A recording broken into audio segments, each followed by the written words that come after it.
Om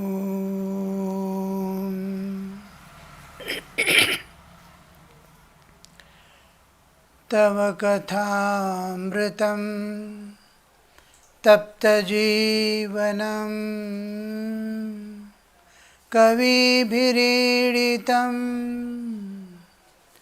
Kalmashapaham Shravanamangalam Srimadaatatam Bhuvi Grananti Bhurida Jana Bhuvi Grananti Bhurida Jana.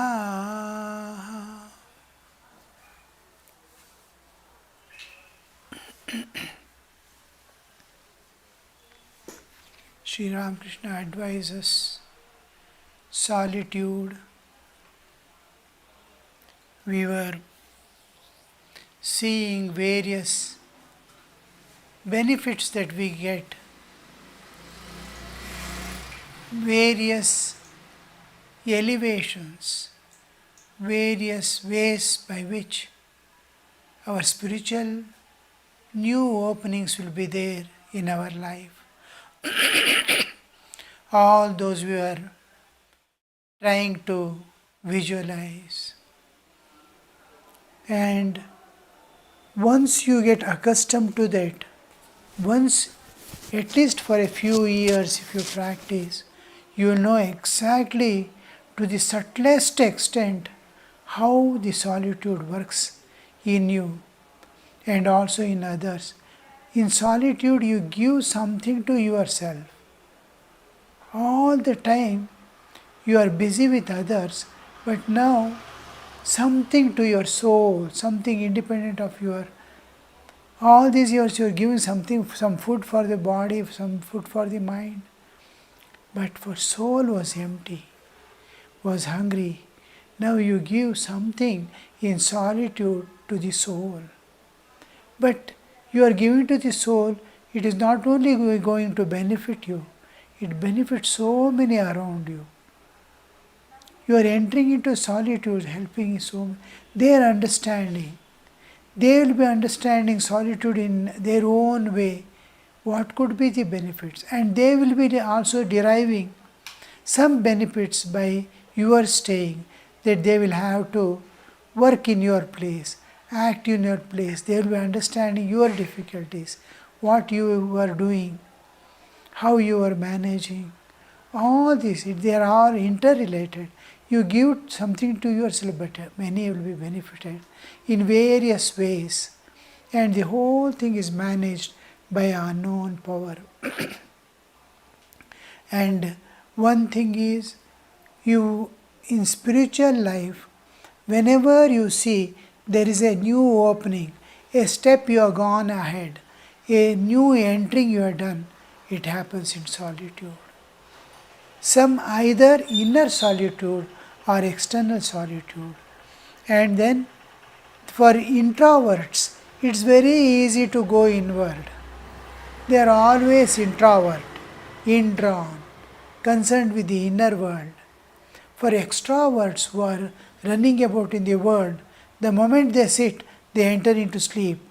For such people, to make them, it will be just extremely painful to enter into solitude. You ask them to sit in solitude, they cannot. Most difficult and painful for them who are extrovert. They want people, they want the world, they cannot live without it. For such people, you advise them, they have to take small steps, little by little, till they get confident, till they get taste for it, till they start seeing the benefits. It is like sowing some seeds. First you will be doubting, oh, will the rain come, will this happen, that happens, oh, how to look after the plants, I don't know, this, that. Once you start cultivating, you will see when the new shoots start coming up, new way the life you are seeing, you feel joy, you will feel, yes, you feel confident. till the seeds are sown and water is poured, you are not confident whether something is going to happen. One small field, you plow, and then while plowing also you are not sure what's going to happen. You somehow put the seeds, then water it. 3-4 days after, you see new shoots coming up, new leaves coming up. Then the real confidence, happiness comes. Yes, I know cultivation, I can do it. Same way, with small steps, small experiments, you will see that solitude is so beneficial to you in your spiritual life. This we have to go in. If we are accustomed, go. And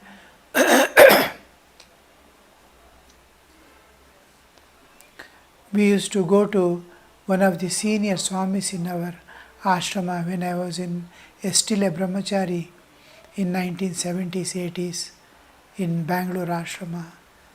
And each time I used to go before I became a brahmachari, he used to just a short, whenever I used to go, a few words, few sentences, he will talk and he will tell something and go away, disappear.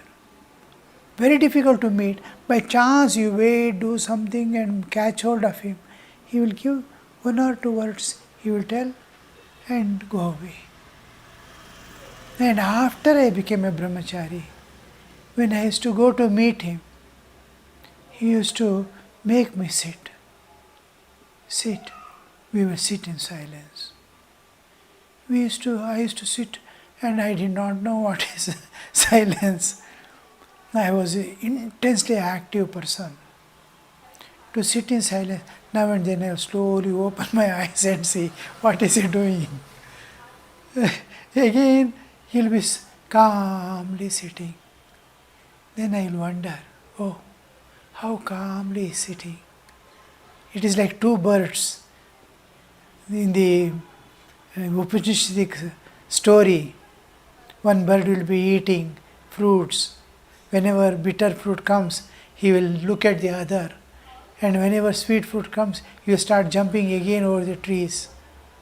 So one bird used to sit without eating anything in its own glory.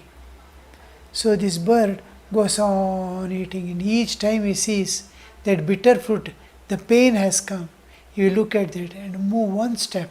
By the time he goes 1 step towards it, his attention is already drawn to the fruits hanging in the tree. Again he rushes, again starts eating some bitter fruit, again looks.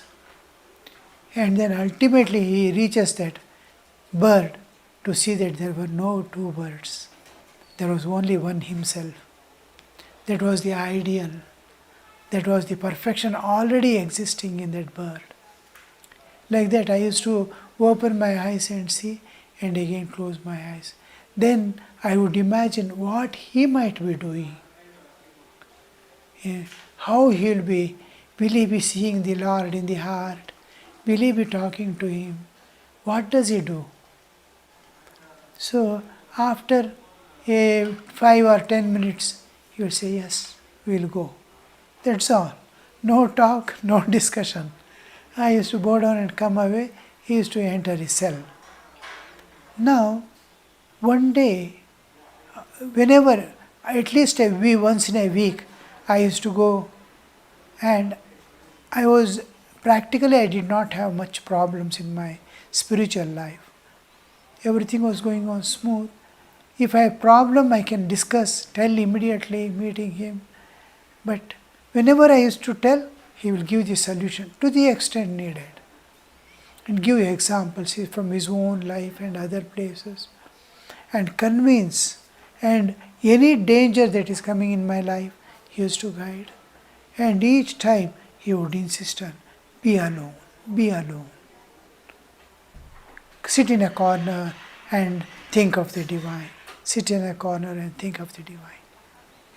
So this, and one day I was thinking, why does he ask me each time I go to sit in silence? Let us sit in silence, let us go. I was thinking, but I had no courage to ask, why are you doing like this? Then one day he said, we convey, we serve others more in silence than in words. A beautiful expression. We convey more matter through silence. More important messages we convey in silence than through words. We serve others through silence than through words. So here you see the ideal of the Shiva's aspect of Dakshinamurti. In Dakshinamurti's case, Shiva as the knowledge giver, Atma Jnana, you will see him sitting under the Vatavriksha. And he is sitting there in silence, all disciples. He is the youngest one, youngster, and all elderly who are sitting for tapas for thousands of years, sages are sitting. And there the expression comes. They are sitting in silence. And Guru is giving the message. And the disciples are Chinna Samshayaha. All their doubts are gone. They are coming and sitting in front of the Lord, getting the answer, getting the knowledge, and going on. No exchange of words. No exchange. There is no language. Shiva is also sitting in silence with closed eyes. These disciples are also. What has to be given to them? He is conveying the self-knowledge without words, awakening within them. So this is the power of silence. Guru also uses this silence. Disciples also use, sadhakas use the silence to link themselves to the divine. What you could not do in your life during busy hours of the day, which you had so many ideals in your life. I have to do this, I have to do that, I have to do japa, wanted to do worship every day. What you could not do, you can do all that in solitude. Many creative ideas, many spiritual truths flashes in your mind when you are alone sitting. Some scriptures, some Upanishads, you just glance through and sit. Its meaning opens up like a flower blooming. It comes up. It shows the secret there, because you are in silence, all things are warded off, and you get that intuitive power of opening up the Upanishad and knowing what the sage wants to convey to you. Because words do not convey what is transcendental. And the sages want to, through the Vedas, they are telling something which minds cannot understand, which intellect cannot discern, and which our senses cannot perceive.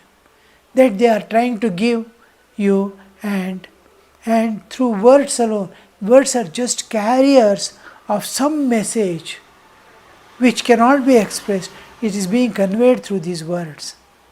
And you must be able to decode them. Whole Upanishad you must be able to decode. Where will you do? How will you do?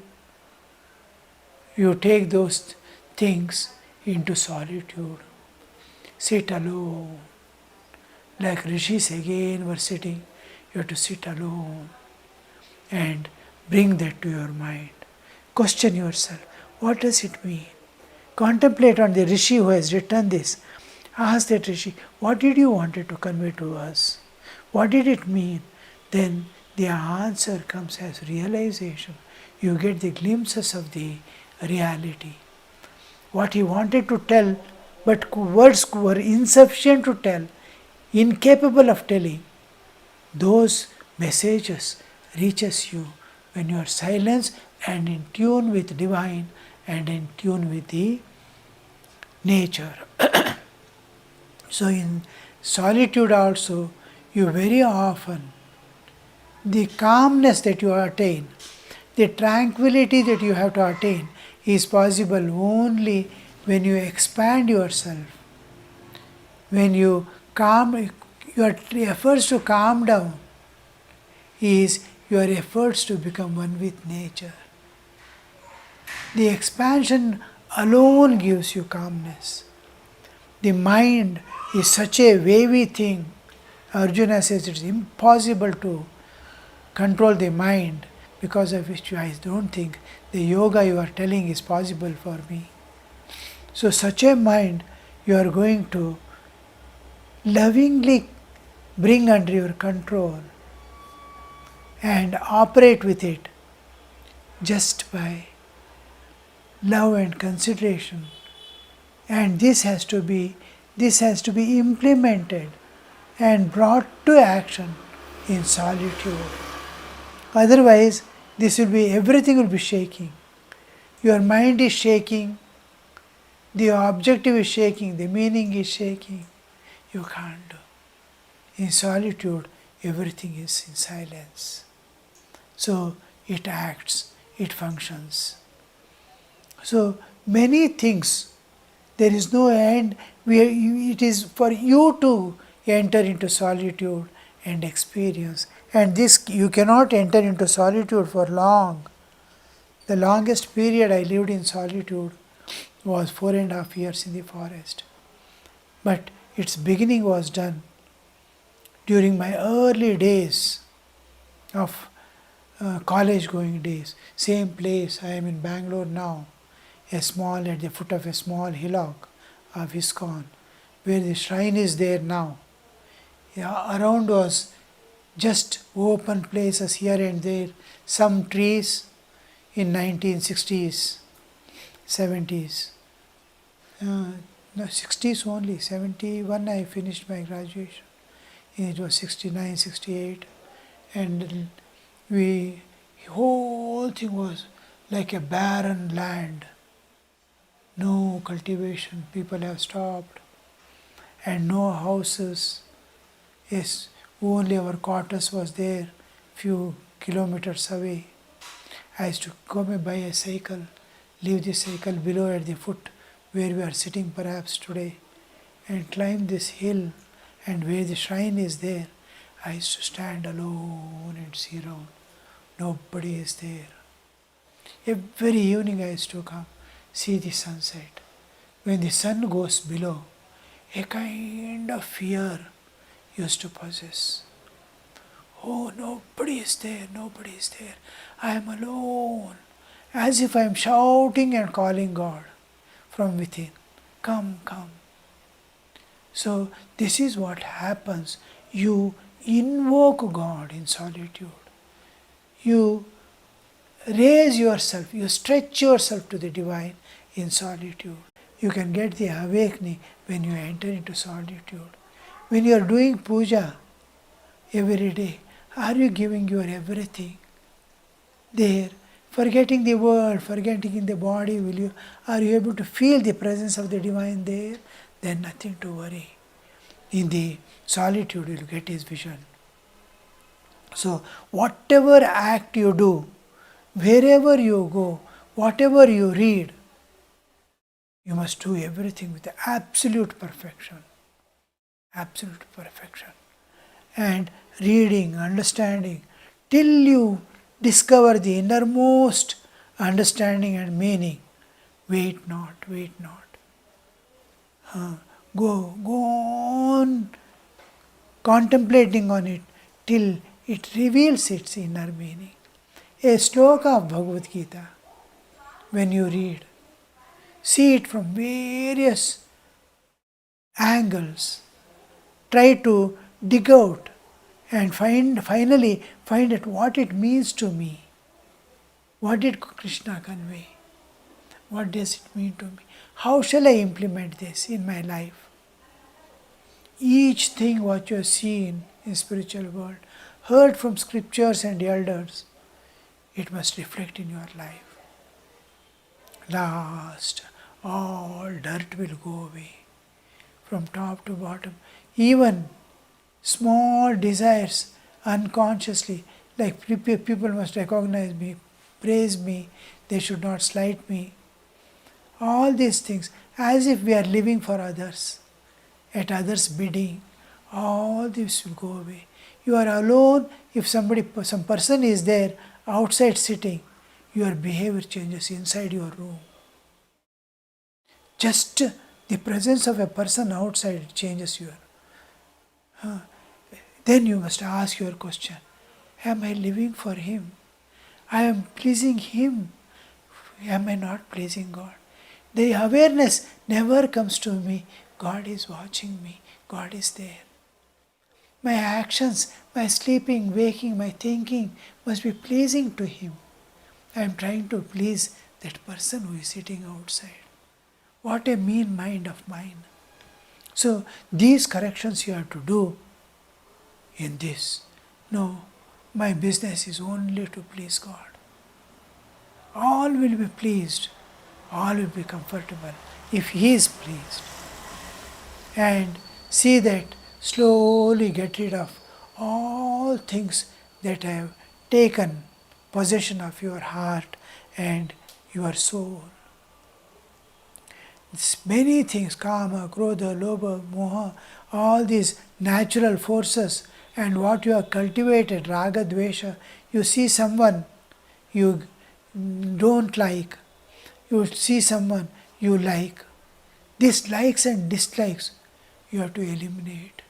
When you sit in solitude, why do I dislike? Why do such a nature I have got? I am telling I am seeking God. Can I not be equal?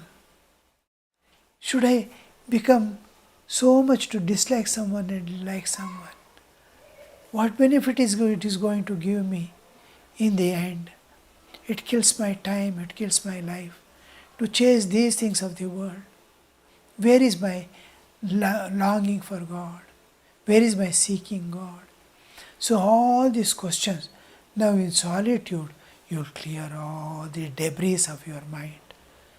And when you come out, there must be only love for all. No, I will no more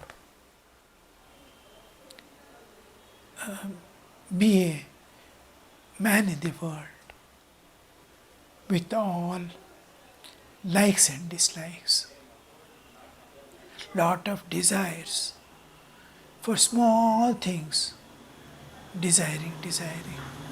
How? Then you will become real spiritual aspirant. Only one thing you are lodged within is the Lord. Wherever you go, you carry Him. The moment you sit, your vision is on Him. The moment you stand, your vision is on Him. And when you walk and move and act, do all actions, your attention is on Him. Because He is the only thing that you are contained with. So all these adjustments within you, all these making up of your new life, new way of thinking, new personality building up, all this happens when you have little free time. In busy hours of the work and activity you can't have. And at the same time, with the same mind of the world also, you can never go and sit in the solitude. Be getting prepared every moment when you are in the field of activities. Be preparing for the solitude. I have to go to the solitude. Nothing that I am doing now here should affect me. And start loving God from deep within your heart. Develop that love and intimacy so that when you sit in solitude, you will be able to freely have access to Him from your depths of your being, and you will be able to exchange your words. You can talk to God freely, open up your hearts, whatever you are, whatever your mistakes were, all will be pardoned. He is your father and mother. So He doesn't need, but still your heart and mind will be saying in solitude to the God, sorry for all.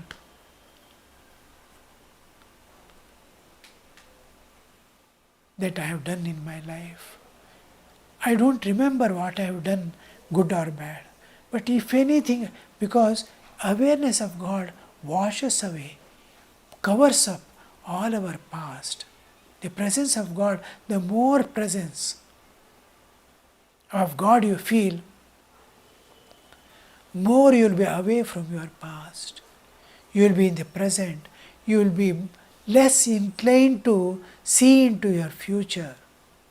The presence of God, feeling the presence of God, brings you to the immediate present, and eliminates you from the past and future.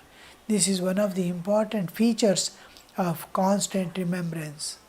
In constant remembrance, or whenever you think of God, whenever the awareness of God in you becomes clear, and you are clearly feeling the presence of God. You are moving with God clearly. You are visualizing your presence of God and you are being with Him. In that moment, neither past will be there nor future will be there. But during dialogue with God, by telling something to the God, like children prattle, you will be telling something to God in that solitude, and it will be telling, if at all I have done, it doesn't bother now whether I have done. Purpose is served. God has given His presence to me. I have not seen Him, I have not touched Him, I have not felt Him, but I feel His living presence. This itself makes a great change, make great difference, and you see that your awarenesses are slowly expanding. And when you come out, when you eliminate yourself from the solitude, you will have a different kind of attitude towards the world, because you see God has blessed you in various ways. You want to do the same thing to the other people. Those who have harmed you, those who have insulted you, you will be looking with a new eye. And that doesn't matter. Oh, he had done that, that thought doesn't come.